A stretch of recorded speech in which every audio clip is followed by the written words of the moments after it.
오늘 하는 게 좀 중요해요. 왜냐면 막스가 고향이 독일이니까. 막스가 청년 때 1818년에 태어났으니까 1848년 혁명이니까 30살 때는. 특히 여기는 막스가 생각하는 민족 문제가 많이 들어와 있어. 자기 조국에 대해서 어떻게 생각했는지.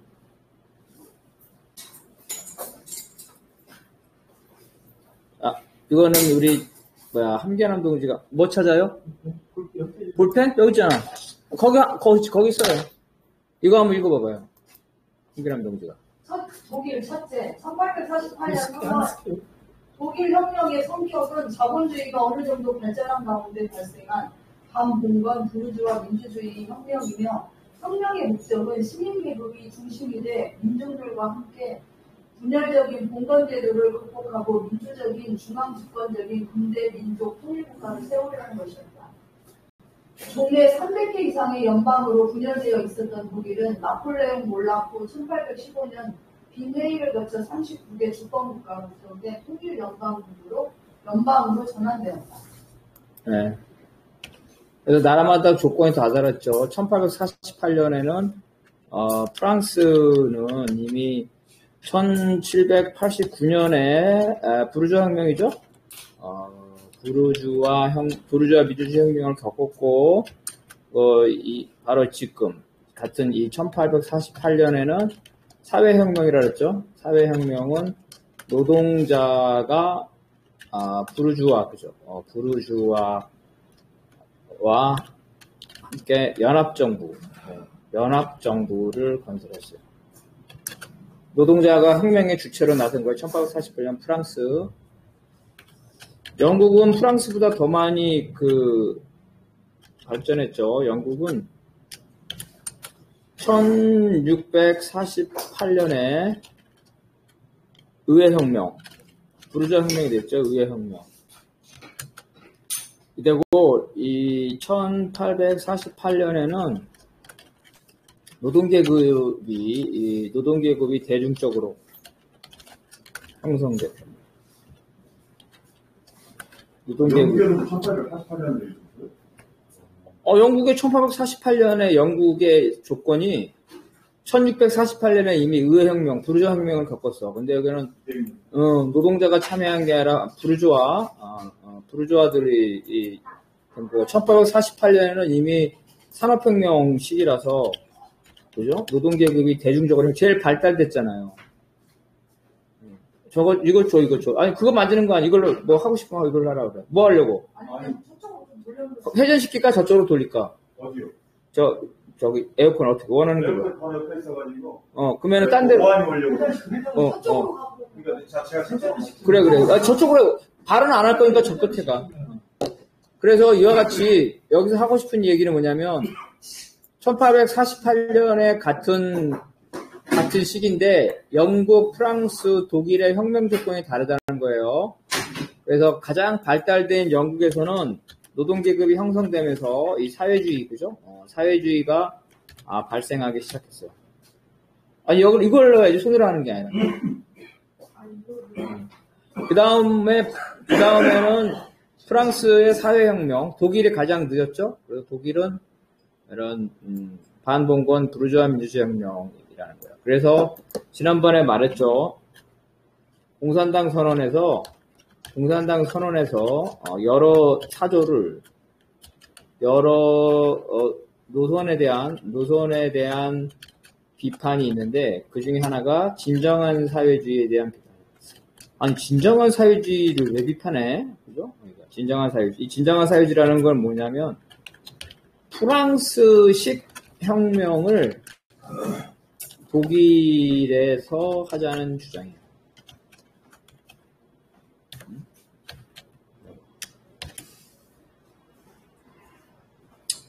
그리고 프랑스와 이런 데는 이미 백년 전쟁을 통해서, 백년 전쟁이죠. 약 15세기에 이미 통일이 됐어요. 영국은 더 빨리 됐지. 영국도 어쨌든 간에 잔다르크가 나오는 백년 전쟁에서 15세기에 통일됐어. 민족 문제가 어렵다는 거죠. 그런데 독일은 이게 분단된 거예요. 그래서 같은 시기지만 나라마다 혁명의 성격이 다른 거예요. 그래서 공산당 선언을 썼을 때 독일은 봉건제, 반봉건 부르주아 혁명, 이라는 거죠. 그 다음에 통일, 이런 성격이라는 거예요. 그런데 프랑스식 혁명을 독일에서 하자고 주장한 사람들이 진정한 사회주의자. 그래서 마르크스가 야, 그건 프랑스에서나 가능한 거고 우리한테는 가능하지 않은 거야. 이렇게 말하는 거죠. 지금 현재 같으면 이러는 거죠. 지금 현재면은 뭐냐면은 이렇게 말하는 거야. 야, 유럽에서는 민족 문제 없어. 무슨 통일이야, 통일. 통일은 시대에 뒤떨어진 거야. 무슨 통일이야? 시대에 뒤떨어진 거야. 세계 조류 것이다. 이렇게 주장하는 똑같죠. 유럽은 민족 문제가 없었을까요? 아니면 극복을 한 걸까요?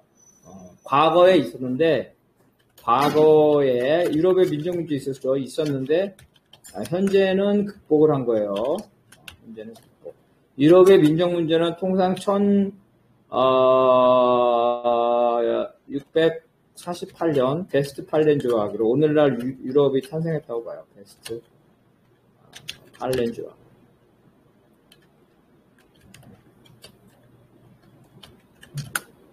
현실에 안 맞는 거지. 그러니까 유럽 얘기를 지금 와서 얘기하는 거죠. 한국은 같은 언어를 사용하는 같은 문화권이 분단되어 있으니까 일반 사람들이 민족 문제, 통일 문제에 관심이 많단 말이야.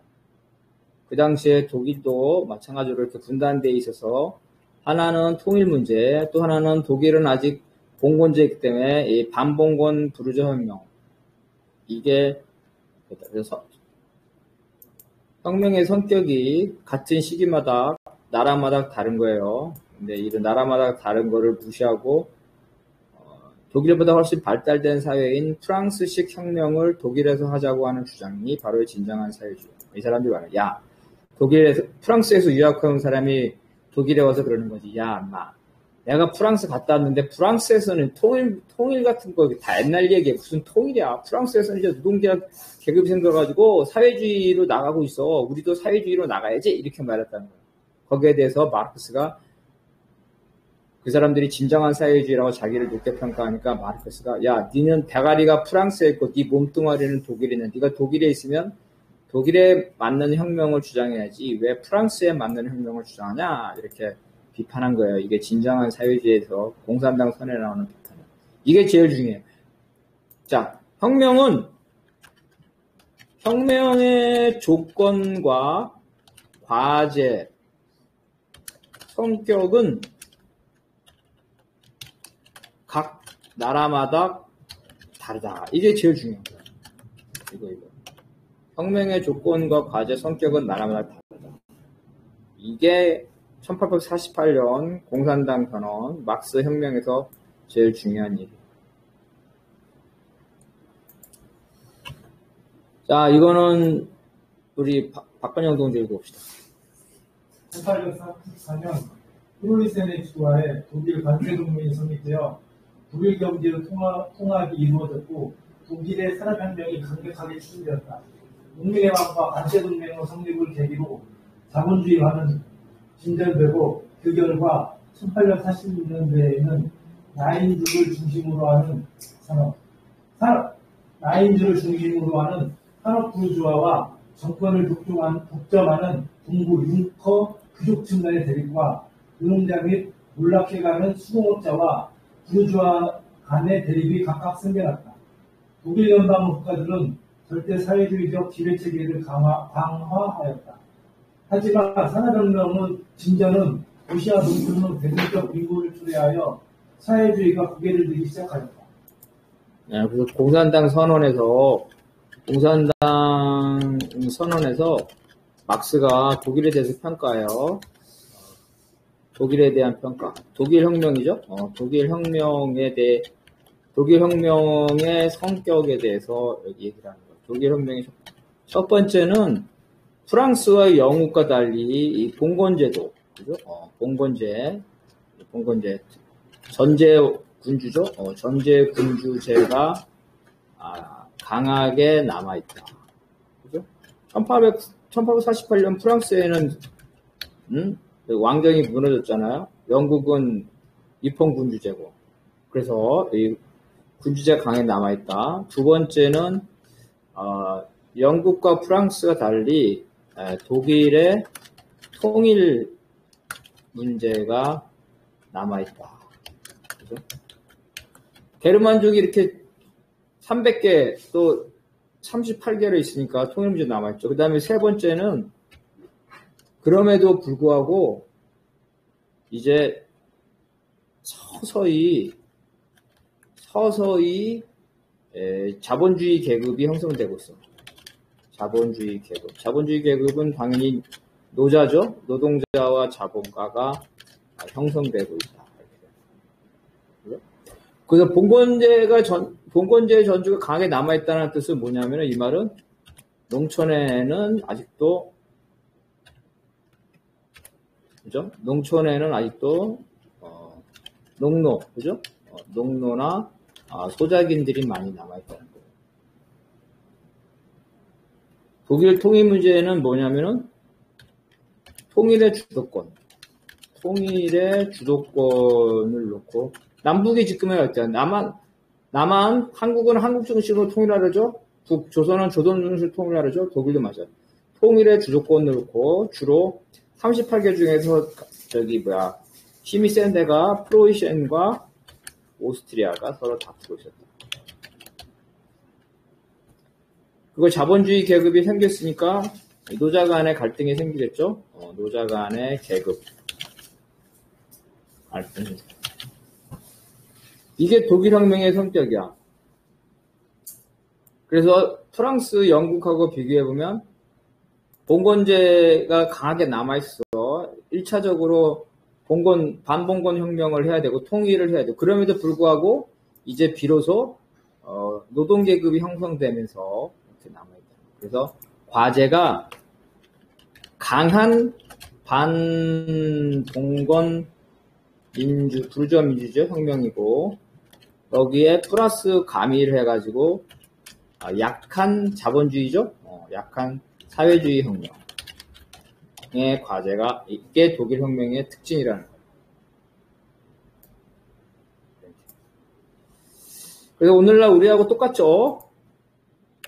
한국도 보게 되면 지금 한반도도 보면은 똑같다는 거죠. 그죠? 첫 번째는 우리 이제 그 통일 문제도 있죠. 그 국가보안법 같이 민주주의가 완전히 달성됐죠. 민주주의의 미완. 그렇지만 어때요? 아주 발달한 자본주의야. 발달한 자본주의. 그래서 여기 발달한 자본주의니까 사회주의 혁명. 그죠? 이거는 기본 모순이라 그러죠. 이런 거 보고. 통일 문제. 그죠? 민족민주 문제. 민주 문제. 이런 건 주요 모순이라 그러죠. 이런 것들이 섞여 있다. 이게 바로 오늘날 유럽과 한국이 처한 그 혁명의 성격이 다르다는 거예요. 바로 독일도 그 당시에 그랬다는 거예요. 그래서 독일에서는 이제 통일이 독일 지식인들의 최대 과제야. 막스도 마찬가지고. 어떻게 통일하냐. 첫 번째는 경제교류부터 경제교류. 관세동맹이니까 같은 독일권에서는 서로 세금을 물리지 말자 이라는 거야. 같은 독일권에서는 세금 물리지 말자. 관세를 물리지 말자. 그다음 화폐를 통일하자 이런 거죠. 경제의 통합, 남북 경제 공동체 이런 거랑 비슷한 거겠죠. 이렇게. 그러면서 봉건제니까 농노 해방, 반봉건 이렇게 되면서 한편으로는 산업 부르주아가 형성되고 그죠? 이와 같이 복잡해 계급 구성이 그죠? 이 주요 모순과 기본 모순이 붙어 있어가지고 계급 구성이 복잡해. 바로 이게 계급 구성이 복잡한 거야. 그래서 뭐를 우선 들어가냐? 우리 지금 보면은 NLPD, NL은 옛날에 통일을 우선이었잖아요. 통일. 그 다음에 PD는 사회주의를 우선이었겠죠. 그래서 그 당시에 독일에도 이런 상태이기 때문에 막 논쟁이 벌어진 거야. 많은 논쟁이 벌어졌는데 이 마르크스의 입장은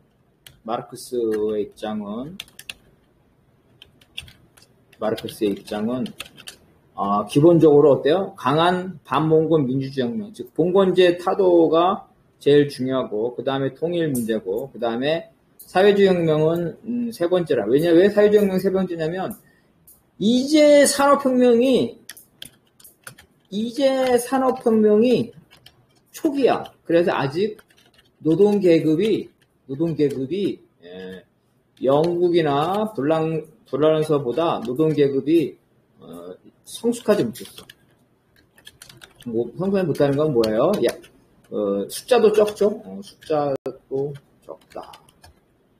아직은 노동계급이 이 사회의 혁명을 지도할 만큼의 그 정도가 되지 않았다. 아직 자본주의가 성숙하지 않았다. 그래서 마르크스의 기본 입장은 독일 혁명은 반봉건 민주주의 혁명이다. 언제? 1848년에. 이게 여기서 중요한 거. 1848년 반봉건 민주주의 혁명이죠. 근데 이 혁명의 과제가 다 변화된다 그랬죠? 왜 받았냐면 1871년 나중에 나오는데 독일이 통일돼요. 독일 제국으로 통일돼. 그래서 그 이후에는 어때 이제? 독일이 통일되기 때문에 민족 문제가 해소됐다 그랬죠? 민족 문제가 해소됐다. 같은 나라라더라도 시대적 상황에 따라서 바꾸죠. 지금 한국 봐봐요. 80년대는 어때요? 이 NLPD가 강하게 서로 이제 주장을 많이 했는데 지금 NLPD가 다 공통으로 인정하는 게 뭐야? 사회주의. 왜냐하면 노동계급, 자본주의가 엄청나게 발달했죠, 우리가. 노동계급. 자본주의 모순이 심화된 거예요. 그래서 NLPD보다 이 사회주의적 성격을 다 인정하고 있어요. 그죠? 그래서 NLD, 노동운동 열심히 하죠? 민주노총 누가 장악했어? NL이 장악했어? PD가 장악했어? 그래요.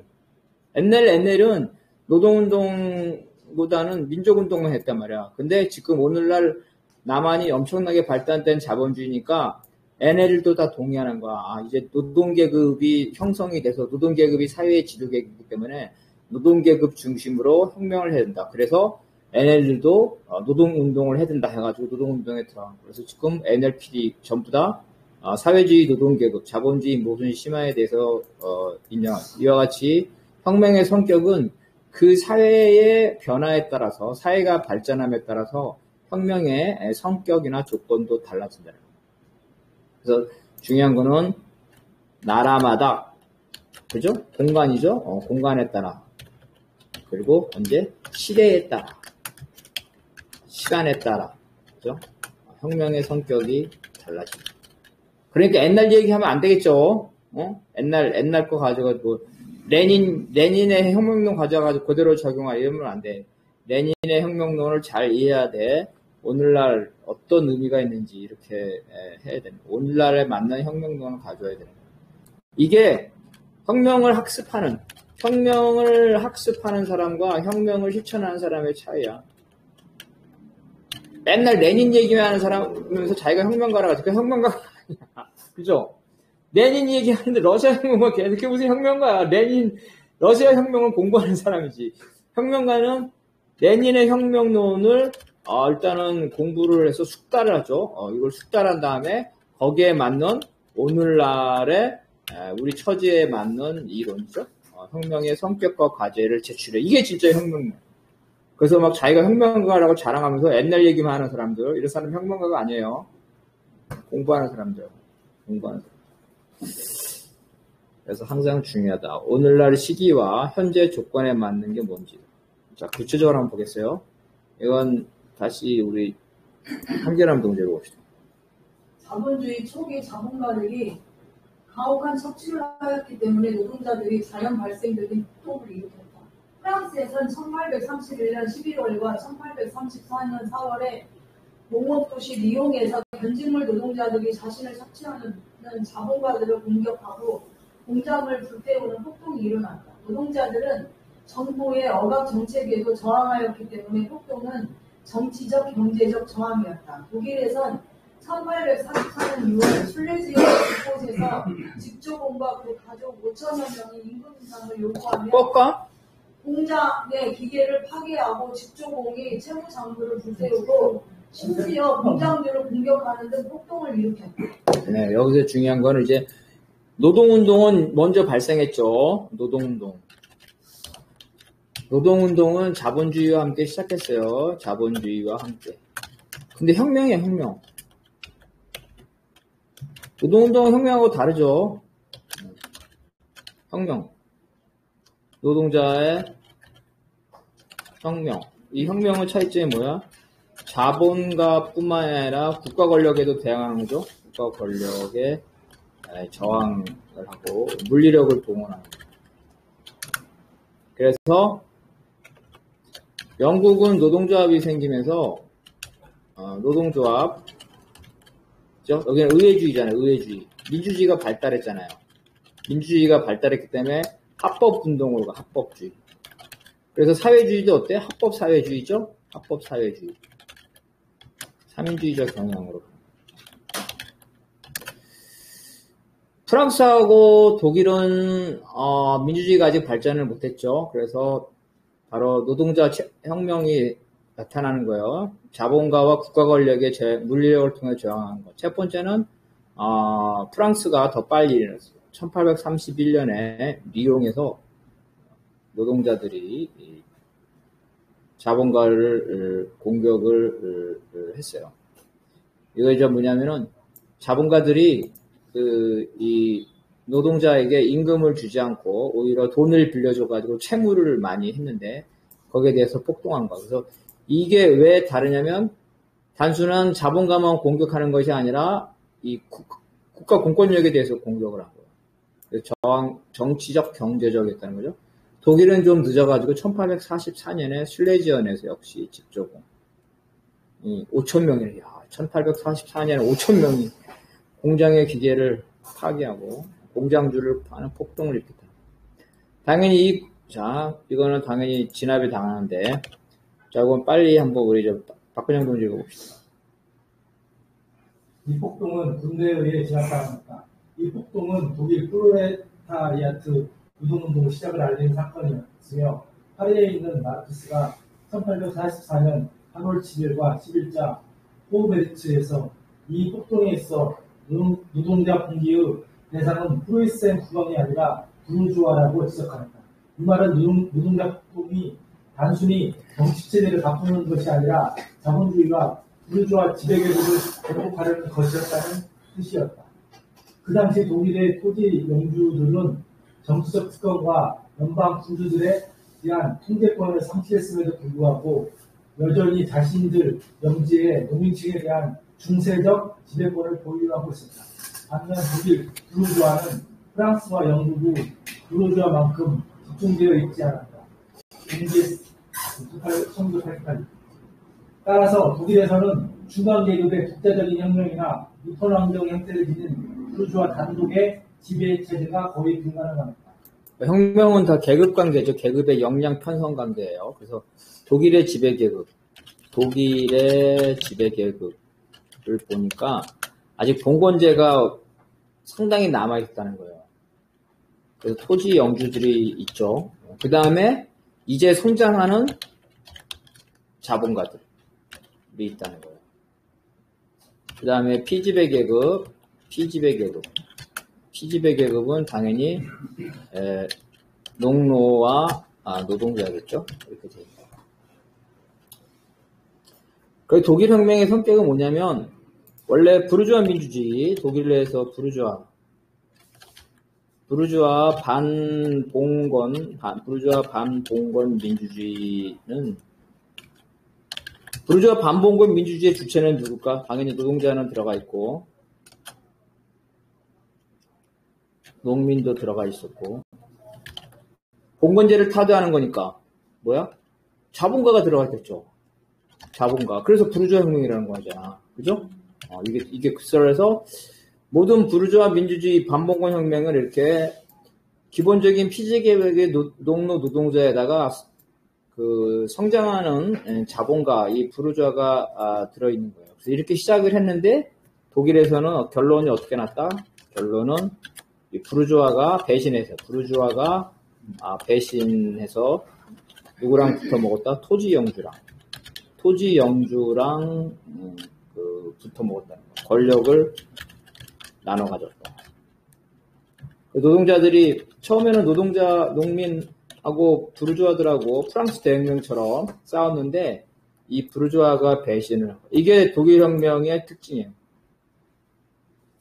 이렇게 된 이유는 뭐냐면 독일의 계급 구성이 복잡했다는 거고, 그래서 한편으로는 그 자본가도 지배계급이지만 토지 영주에 저항하는 부르주아 민주주의 혁명에 주체했는데 결국에는 이 부르주아가 자신의 이해관계를 위해서 토지 영주와 손을 잡는 배신을 함으로써 독일 부르주아 혁명은 어떻게 했다? 패배했다. 독일 혁명은 실패했다. 이게 해요. 그래서 독일에서 중간계급의 독자적인 혁명, 프랑스 시기에 부르주아 민주주의 혁명이죠. 그 다음에 영국의 의회주의 혁명, 이런 것들이 불가능했다는 거예요.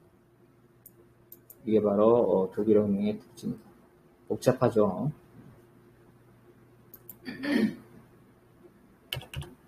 그 다음에 그 다음에 누구지? 저기 뭐야? 박관영 동지인가?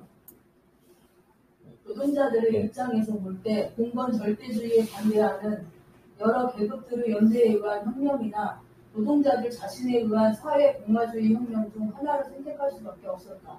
결국 1848년 독일 혁명은 그 당시 프랑스와 달리 노동계급이 숫자나 의식면에서 성숙되지 못하였기 때문에 계급 연대에 의한 부르주아 민주주의 혁명으로 진행되었다. 독일 연방 각 지방의 소상인 계급은 비록 38개의 공건적 군주 밑에 지배당하고 있었지만 관세 동맹은 강화, 증기 동력 기관의 도입, 교육의 경쟁 등을 통해 점차 공동 이해관계가 맞아떨어지게 되었고 자신들의 힘을 집중시켰다. 그 결과 이들 소상인 계급은 공건적인 정부에 관대하는 자유주의 세력으로 편입되었으며 중간 계급으로서 자신들의 정치 권력을 획득하려는 민주주의 투쟁을 시작하였다. 그래서 이 자본주의 봉건 말기 다시 틀을까? 더 덥다. 박헌영 동지 기침하면 이쪽에 앉아도 돼. 봉건 말기와 켜놨어요. 봉건 말기와 자본주의 초기야 지금 독일이 이 시대의 상태를 보는 거야. 이 시대의 상태를 일단 부르주아는 어때요? 영주에게, 그죠? 영주와 투쟁하면서 어때? 노동자를 탄압하는 이런 이중적주의를 가지고 있다. 그래서 처음에 부르주아 민주주의 혁명에 이 부르주아들이 이 결합했다는 거예요. 처음에 그렇게 시작했죠. 아까 말했죠. 독일의 반봉건 민주주의 혁명이니까 나중에 이제 배신하지만 시작할 때는 바로 이 소상인들이죠. 부르주아들이 노동자와 농민과 함께 봉건제도를 타도하려는 투쟁을 시작했다는 거예요. 자, 이거는 우리 박관영 동지.